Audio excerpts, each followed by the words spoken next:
Hello and good day, everyone. Welcome to session IND 17 of International Conference on Responsible Tourism and Hospitality, ICRTH 2022, with the theme Mobilizing Responsible Tourism into Actions Towards Economic Prosperity, Socio-Cultural Inclusivity, and Environmental Sustainability.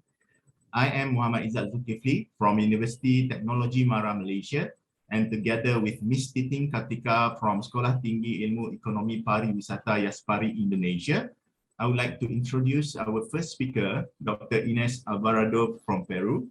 Currently, she is the Dean of the Sustainable Tourism and Hospitality, Universidad Científica del Sur, Peru. In this session, she will be giving a talk entitled Sustainable Tourism and What Else?, in which she will give us some glimpse or outlook of sustainable tourism in Peru. Without further ado, I would like to pass the session to Dr. Ines. Thank you very much, Dr. Mohammed. I would like to thank you for the invitation. And today I will talk about sustainability in tourism. How can we accomplish the SDGs? So I'm going to share my presentation. Give me a second. Okay. There it is. Yeah. So I don't have too much time because so it's going to be a quick review about why sustainability in tourism and what else, what we can approach in the sustainability in the area of tourism. I'm going to talk about the thinking of the future of tourism, sustainable tourism and what else, SDGs and Tourism Peru, SDGs, Science of Change, and finally, academic in Peru and SDGs in tourism. So first, I have to start with our common enemy, the COVID. And we have to ask if it's really the COVID, the enemy, or if it's our industry that is not making change in the environment. No, so Anna Pollock, I really admire this woman, and she said that the tourist sector has more to gain than most of others by the 2021 crisis. So it's time to think and take a step back and think about what changes we can do in the tourism industry. And if we really are talking about sustainability, what we are doing. No? So there is a debate between these concepts of sustainability and responsibility in tourism. Now we know that sustainability it's a word that we have using like 25 years ago, since 25 years, but then academics have to start arguing about that we don't, it's not really sustainability tourism that we are talking about. We have to talk about responsible tourism. No, it's not the same. So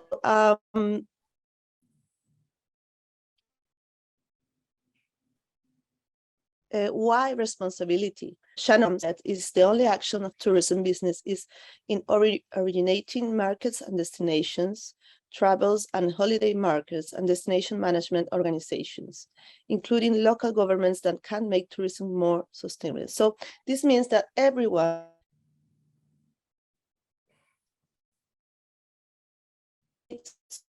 to be responsible about the tourism, all of us. So if we think about the SDGs in tourism in Peru, we need to think about the effects of tourism movements.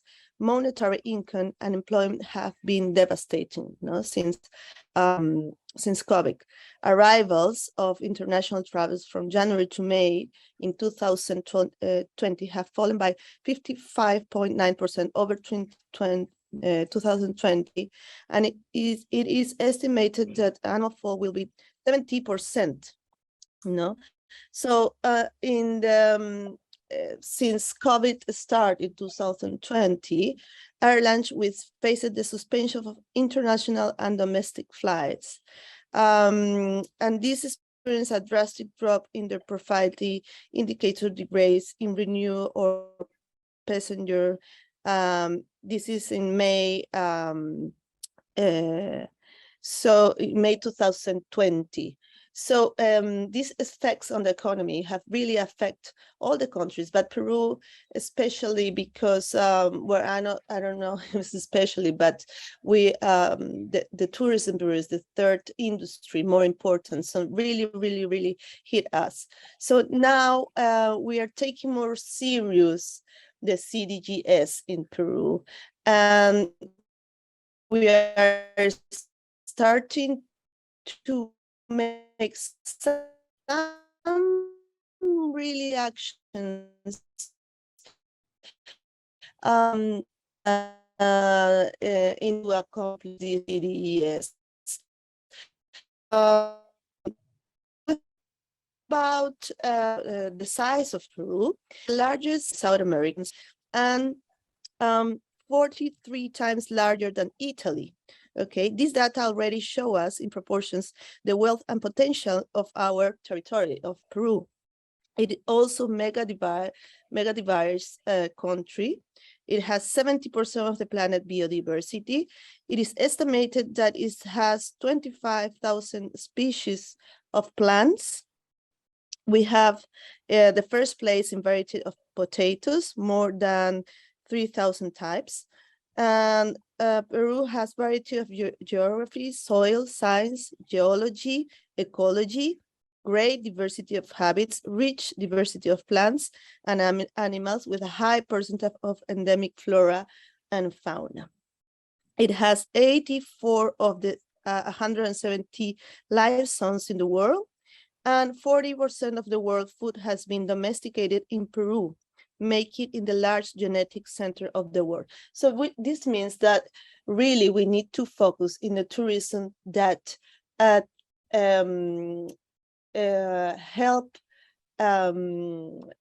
preventing the effects of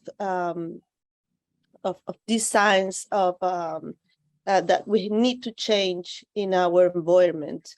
And we have all the sustainable that we can afford in the tourism destinations. And we have begun the objectives in 8, 12, and 4, not directly specifically to tourism, working, of course, for the agenda of 2030.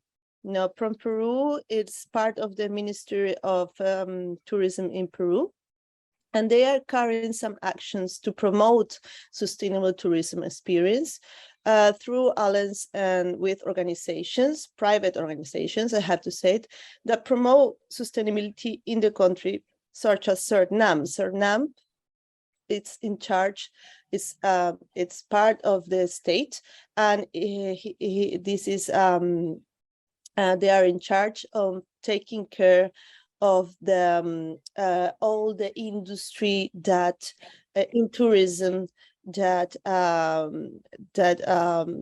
is working with ecotourism. Okay. So I have here a quick video about from Peru. So maybe we can, it's 3 minutes. I know it's too long. Just let me know. Can you hear?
Okay, so this is a video that from Peru worked on it after the pandemic, and we are focusing in the CDGs.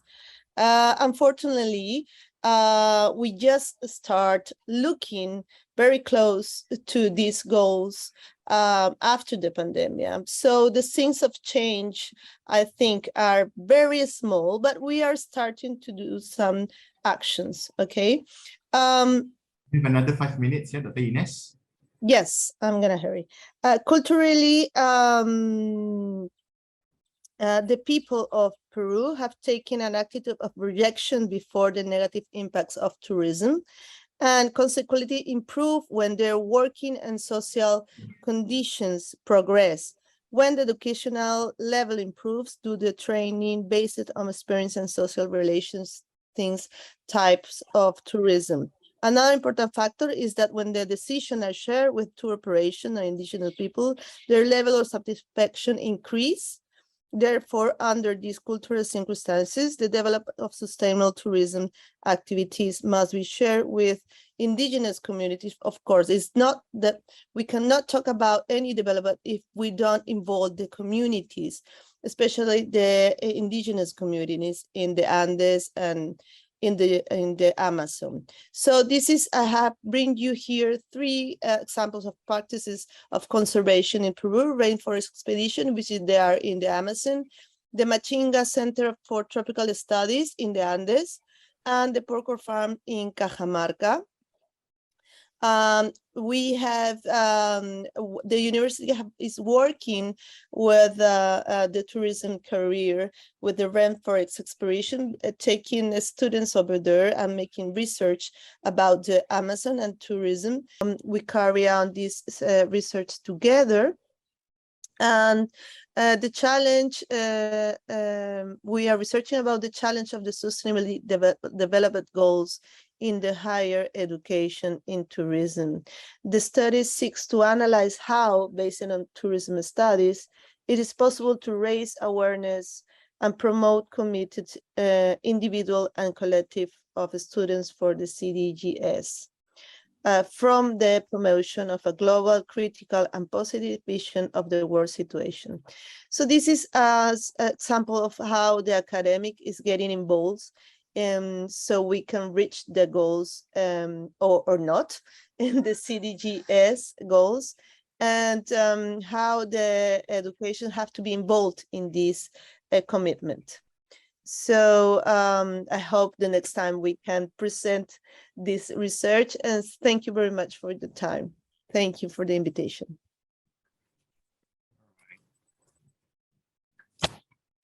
Yeah, thank you, Dr. Ines, for wonderful insights of what's going on in your country, in Peru. Okay, to be able to listen to your perspective is perhaps very refreshing, especially when you stressed on the difference between sustainability and responsible tourism. Thank you again to Dr. Ines. The next speaker is a professor at the British University in Egypt, and he's been working in this university since 2008. He is a founding director of Civilization Rights Institute USA, and also a founding director of Farouk El-Bas Center for Sustainability and Future Studies, FECSFS. Please welcome Dr. Ahmad Rashid, who will be talking about civilization rights tourism for sustainable development.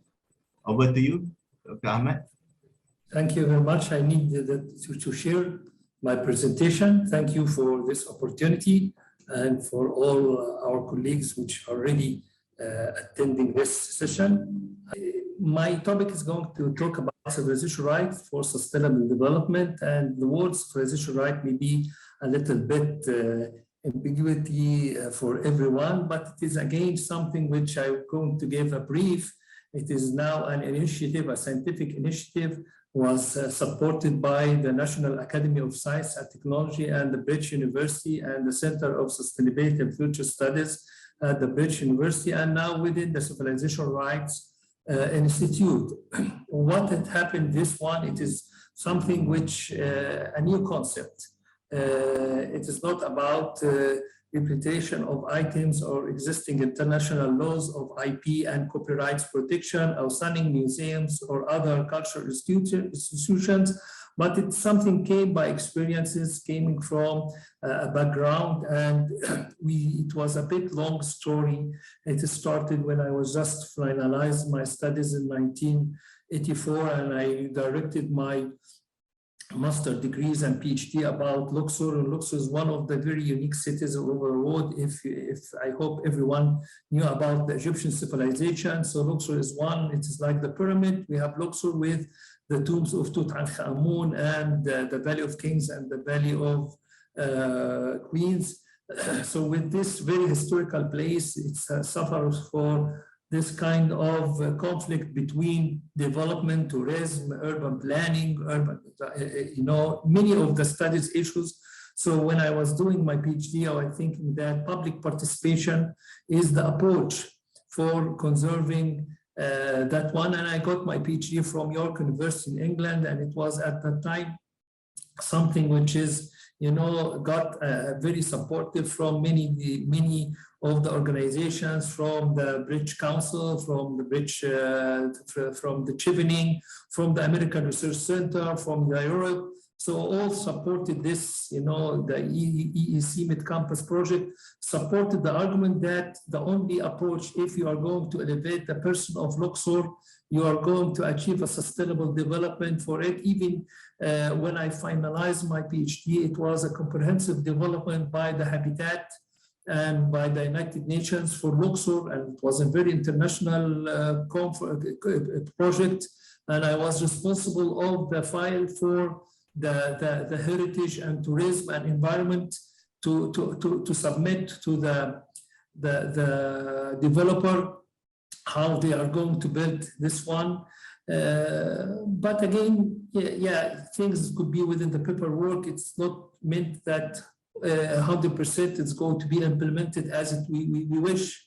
Then when I was a visit in the United States in 1999, I've been visited, and I keep mentioning that I got my PhD about Luxor, and my supervisor, my brother's supervisor for his PhD, he asked me, are you talking about Luxor, Las Vegas study? I said, what is Luxor Las Vegas? And that was my visit for the Luxor Las Vegas, and I was going to mention it very quickly. It's a very huge, marvelous project. It's a hotel within the Las Vegas Strip, and they use a replica of the Egyptian artifacts and the Egyptian heritage, sometimes one-to-one replica. At that time, I was asking about what about the copyright for Luxor, the Luxor which is suffering, the real Luxor. And it came to my mind at that time that we have to ask, because if we are going just to to say that, yes, it is our heritage. We are very happy that it's already within the states, but what about the rights? So it was something which came to my mind, but again, sometimes you have time to think about it and to be transferred to a scientific initiative. And that was happened when I found that by 2003, that there was a conference in Cordoba, but it's not Cordoba, Spain, it was in Cordoba, Argentina, and it's about replica and originality and how to compare. So I have this study about Luxor Egypt versus Luxor Las Vegas, and at that time I was talking about copyright for the heritage. It was a long story then. I keep talking about the copyright for such issue, but again, the copyright and the IP laws say that the human civilization is not within the agenda. So as it is not within the agenda for what you are talking about is something which is, again, it's going to be end that you need to change the intellectual property laws or to make something to be added for it. But if we'd like to know that the intellectual property took around 500 years to be established, so sometimes it is not that easy to add something for it. But again, I keep, going here and there, and I have the files. So I went to Italy, I went to China, I went to Korea, I went to India, and I keep mentioning the issue, and I found sometimes people accept it, some people are rejected, but again, sometimes they said you have a point. Then I was giving a speech at Italy, and at that time, the head of the scientific, or the president of scientific Egyptian technology said it could be a scientific issue to be talked about. And then I said, yes, but I transferred to a new concept, which is the birth of civilization rights. And that was by 2016. And I keep saying that some civilization rights is something which could take some principles from the copyright, but it's different. And I'm going to mention more about that. So I was keeping the dialogue here and there, but it ended with a published international book and concept, and it's a new discipline of science. And when I came to the States after 20 years from 1999 to Luxor Las Vegas, I said, yes, okay, you did the job, and it's going to be a concept. It's not going to be a project to compare for civilization right. And I am now within the States for such issue which I'm going to give. So I've been here and there, I tested several times, I have people accepted, people rejected, but again, I will return back to Luxor. This is Luxor City, and this is the Luxor heritage, which we have been, for thousands of years, and we have, people visited that still it is, the tourism industry is something which is, yes, it's the hope, but it's again, every time we are struggling how we could make the tourism the source of income for the people or for the country. With the long story which we have, there's a lot of success, there's a lot of frustration, and there's a lot of options. But again, yes, we have a lot of ideas, we have a lot of problems, we have a lot of wrong directions for Egypt when they decided that they would like Luxor to be an open museum, and they opened the open museum. I was stopped at that time. I said that we should be very clear that if you have a heritage site, we should not have a bulldozer, and we should be very sensitive. And if we would like to have an open museum, it could be by time, not by destruction. But again, we could find something like that they already succeeded to connect between Luxor Temple and Karnak Temple for 3 kilometers, and to make this open museum. Yes, it could be something nice. Everybody is going to watch it by TV, but it's still within the people themselves who are living there. There is a lot of things related to responsible tourism and responsible development and sustainable development, and many of the studies. So that was the story is, okay, we are going to replicate our original heritage to be similar like Luxor Las Vegas. So this is the original in the picture. You could find it in the site, in the right, and the other one in the left. And this is kind of the comparison between the cultural heritage and tourism, Luxor Egypt versus Luxor Las Vegas. We can find this is the originality and the replica, and you can find that they already built a pyramid as the size of the pyramid. They have the Sphinx and the Sphinx Avenue, they have obelisks, they have everything. Even they used to say at Luxor Las Vegas, why visit Egypt? You find everything in Luxor Las Vegas. You find Tutankhamun as Howard Carter discovered. So that was something which, again, where is the return for Luxor for more what they gain from, ethically or material or whatever profit? In Egypt, still they are suffering with no income, and the gambling is something which is based on the Egyptian civilization. They have all the souvenirs which is already have been used. Yes, sometimes nothing was done in Egypt. Everything was manufacturing, even in China or Mexico or whatever. And yeah, they even have the furniture. They have everything. We did everything. Even they have a new communities. They have the furniture, which is not even going Egypt. They make the business very way. And that was when I did this conference. I was, 25 years ago, and I'm trying to make it here and there. But again, I started to stop and think that we should think in a scientific way and should have a different approach by making the science. And then I started to have within the Egyptology think for the futurology, and I created something which is called cephalizology. It's a type of science for, returning back as a reference for what we are going to do within cephalization, right? The science, this is the scientific research. It's the power. It is not going to be a person. It's going to be collectively. We are not only share the people in Egypt, we share the people all over the world. And that's why within the sustainable development, we need to have this kind of push, develop, train, promote to achieve that type of science, which could be used. And again, with all the issues which I mentioned, it is going to be clear that within the 15 minutes, it's not going to be enough. So I will be happy to send all the documents through the conference, send a copy of the book. But again, it's already, we succeeded. We succeeded to have something realistic. And even it has been acknowledged by the Arab Scientific Archaeological Union, and I've been get awards. So we start to do something, but again, return back to compare what we have now with the international community. When I was in Italy, in Sicily, they already succeeded to have a return of one of the Venus status, and they make the community itself within Sicily, being gain a lot and make a lot of change for just returning one piece. So what is one of the ideas that how we could share with the international community to have a model for one of our, unique treasures, and then try to make it as an example for with other international, civilization. And even last year, what? For 4 minutes. You have 4 okay. minutes. So I mentioned that even within the innovative conference, which was about sustainable COP26, and then even I keep saying that what I'm talking about, what we said, it's going to be within all the different issues which related to the poverty, so the upgrade with the number 11 for the sustainable cities, all the issues. So that was the case which I said that we are going to choose the Rosetta Stone.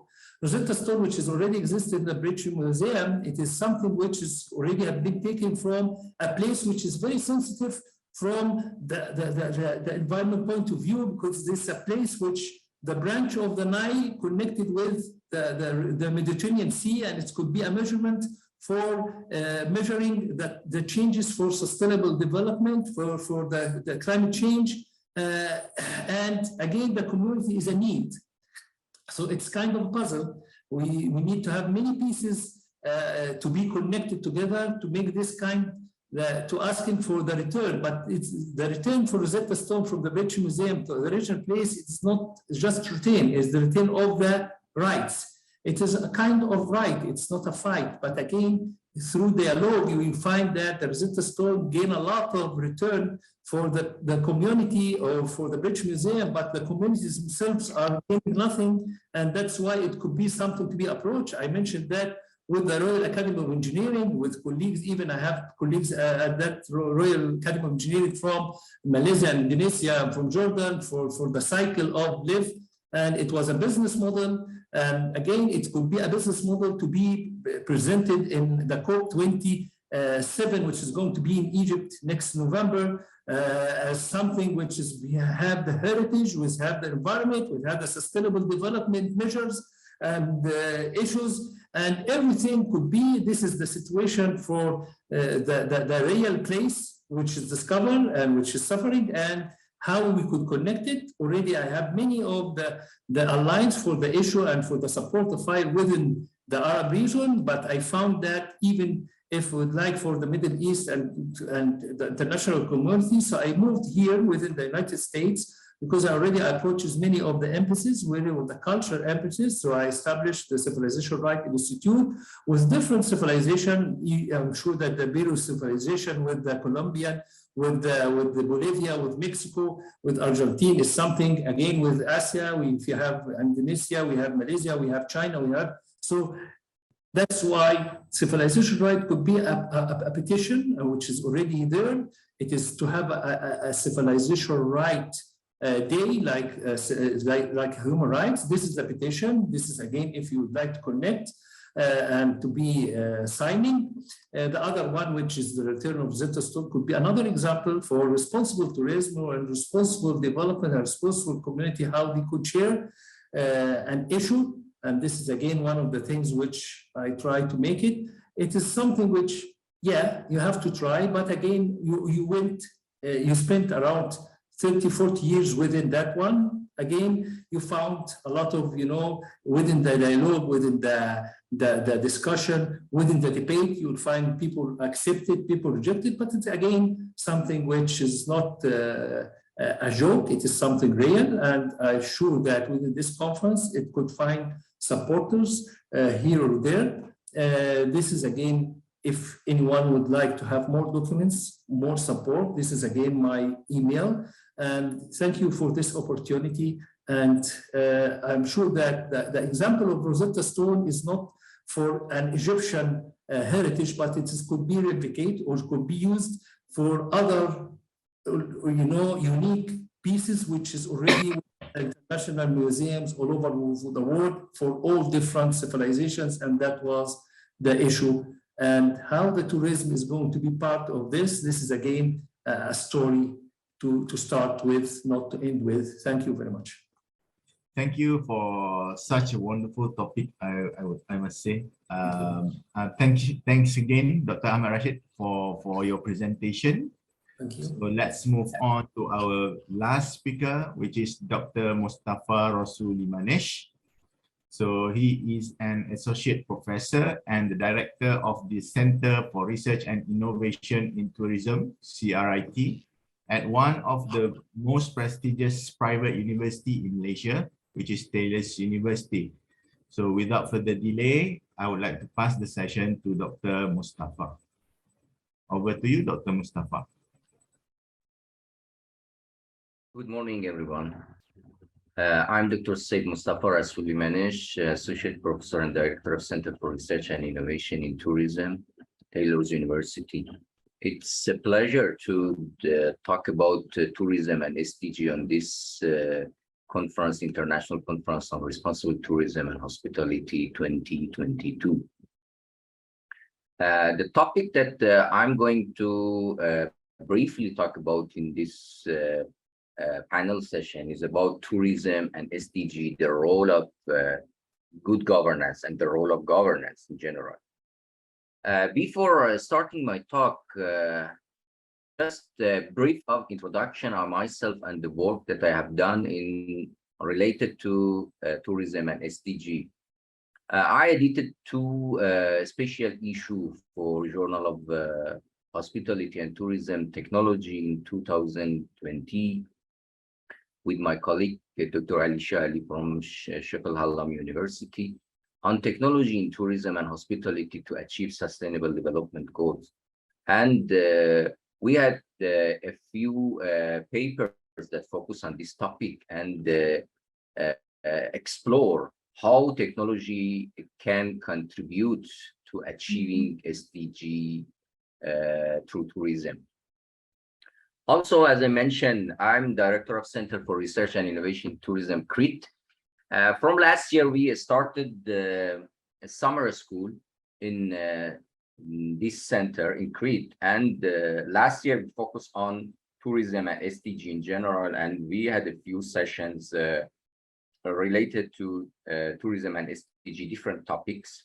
Also, this is a ICRTH website, so you can find all information related to ICRTH, especially focusing on tourism and SDG, because the main focus of our center and ICRTH is on tourism and SDG, and you can find many information. Let me explain a bit about the concept of sustainability, because I believe there is misunderstanding about this concept. This concept started, started in 1970s and the 1980s, and but the original concept focused on more on resource limitation, carrying capacity of ecosystem and needs of future generation.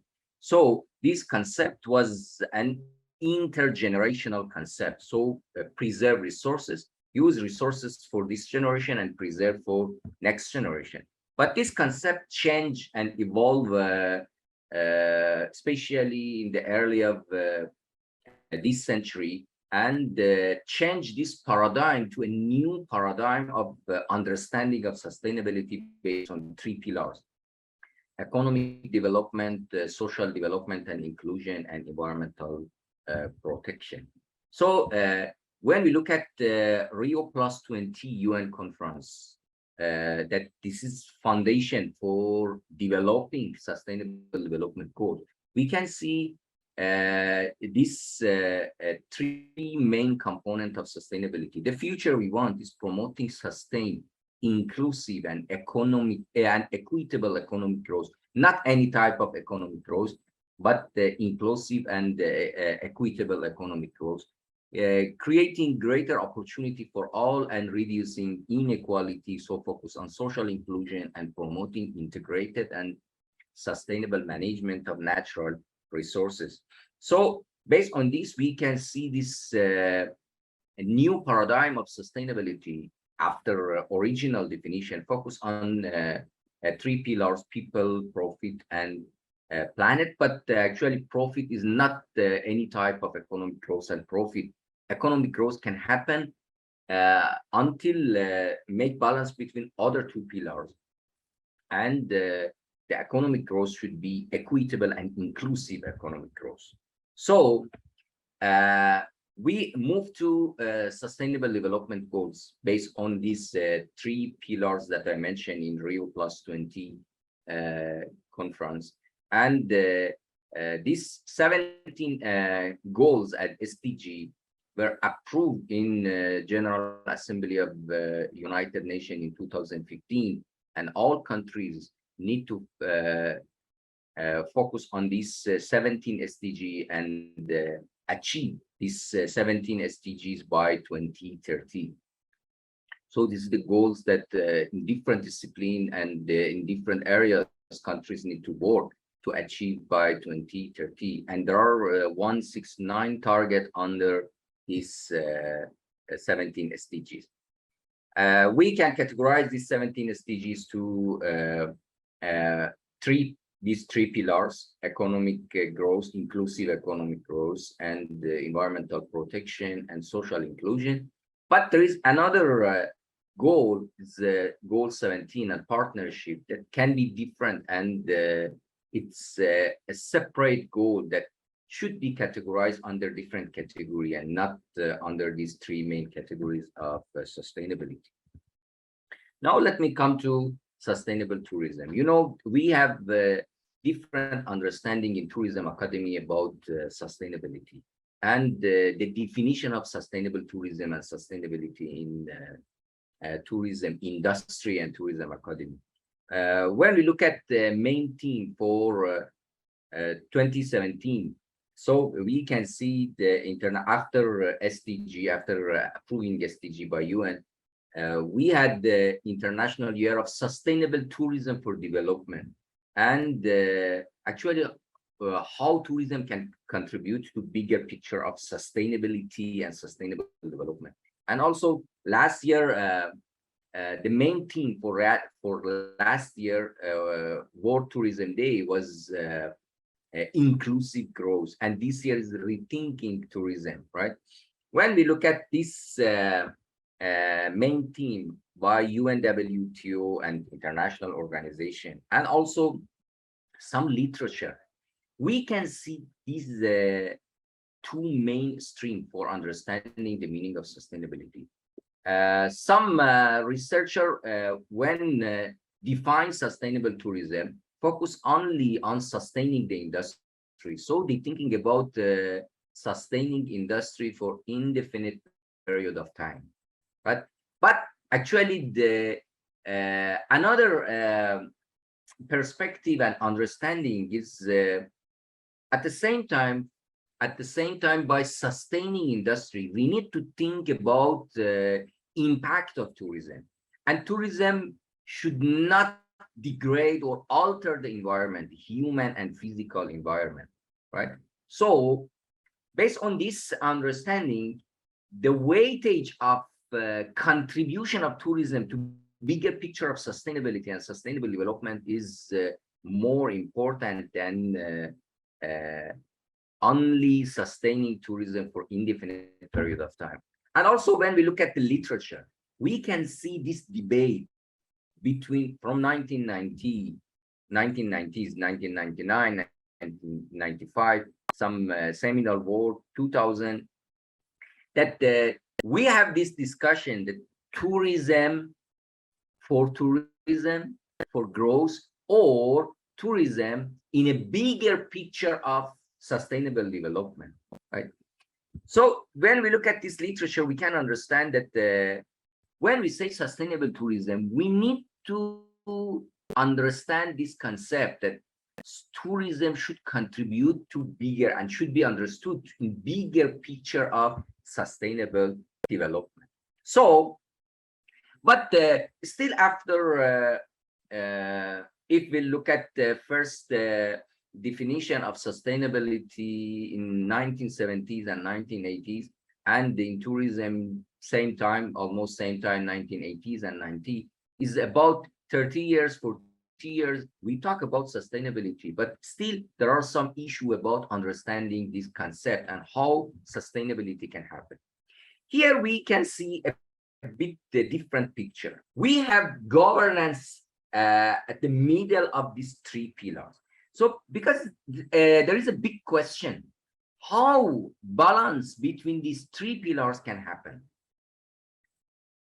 Balancing these three pillars can happen if we consider another pillar, that is governance. When we look at SDG 17, as I mentioned, is different with other 16 SDGs and can be categorized under different category, partnership. But I want to highlight that we need to look at this partnership and this SDG from a bigger perspective and from a governance or good governance perspective. If we have good governance aligned with these three pillars, this is possible to make this balance, and without governance is not possible. And we will continue this issue that we are struggling in, not only in tourism industry, but in other disciplines as well. But what's the meaning of governance? Actually, governance is, here you can see, based on the literature, the fourth, some literature emphasize on this, the fourth component that can balance environmental, social, and economic one is missing link of sustainability. And this missing link is governance and good governance. Governance is actually democratizing policy making through wide participation of all stakeholders. So, so if we want to have a simple definition of governance, is including and the participation of all, effective participation of all stakeholders through the process of tourism development in destination. So there are many different definitions for governance, and actually it's not very easy to define this concept. But also we can say governance is the process of decision making and involvement of different stakeholders for what should be implemented and what also should not be implemented in a destination. So the governance is a complex concept, but we can simplify this concept and focus on this definition of sharing benefit. When we involve different stakeholders, actually sharing benefit can happen through joint project. Here, the concept of partnership also come to picture, but governance is not only partnership. Governance is a bigger picture. Partnership can happen in different levels. Partnership can happen in project level and only for implementation of project. But governance refers to partnership and involvement of a stakeholder in different levels, from decision-making process, monitoring and sharing the power, and also monitoring the system and implementation. So if we look at partnership in different levels, so this can create the governance ecosystem. There are some components for governance. This is some component that we can extract from literature: accountability, participation. It's consensus oriented between all stakeholders, predictability, transparency, responsiveness, effective and efficient, and equitable and inclusive, and bankability. So finance also is important in to define good governance component.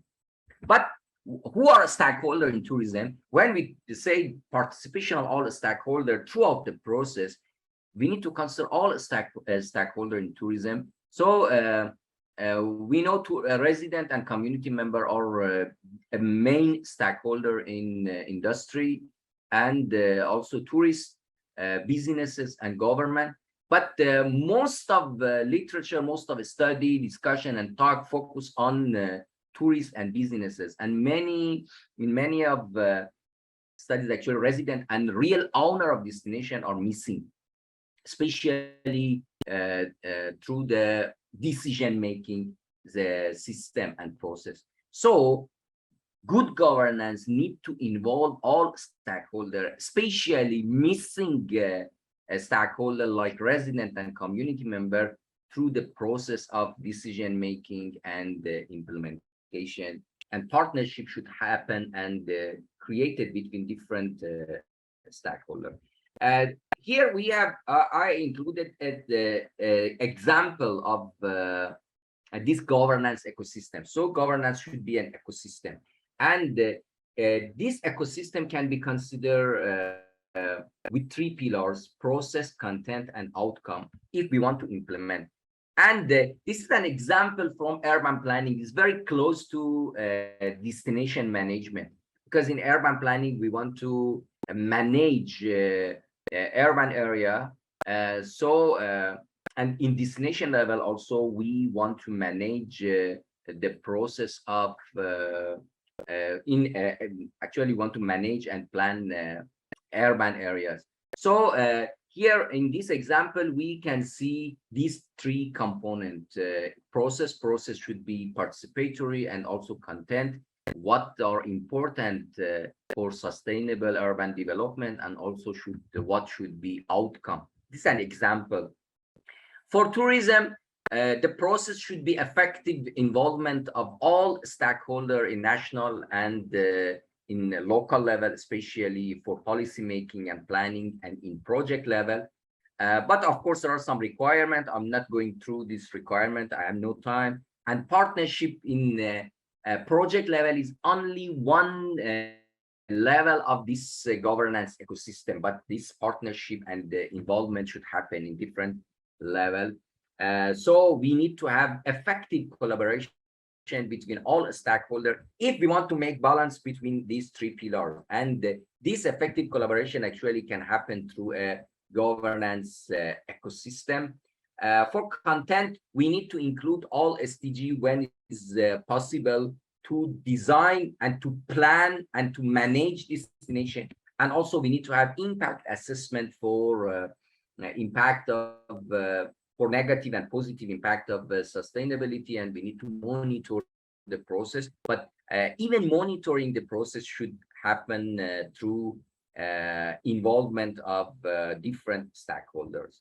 And the outcome, if we go through this process, the outcome for tourism will be local and national plan, and also we can define participatory project and partnership in project level, and this can happen in different actually parts for destination management. I try to very quickly go through this process, and just to show you that how governance can be very important for making balance between three pillars and implementation of sustainability and achieving SDG through tourism. Thank you very much. Thank you, Dr. Mustafa, for your presentation. So before we end the session, I would like to welcome Ms. Titin Kartika, my co-chairperson. Thank you, Dr. Izzat Zulkifli, and thank you for the great sharing from Dr. Ines, Dr. Ahmed Rashid, and Dr. Mustafa. Before we go to the Q&A session, we have several announcements that the session recording will be made available at responsiblebody.com website. And for the e-certificate of attendance will be issued to delegates who complete a post-conference survey. Please find the survey at www.responsiblebody.com/ICRTH 2022. And the survey will be closed after 1 week. And the third information is, for more information about ICRTH 2022 and other conference session, please visit the website of responsiblebody.com. And the last one, for any queries about ICRTH 2022, please feel free to contact us via ICRTH2022@responsiblebody.com. Thank you. And now let's move to the Q&A session. We are inviting the participant in Q&A session. Please, we are waiting for your participation.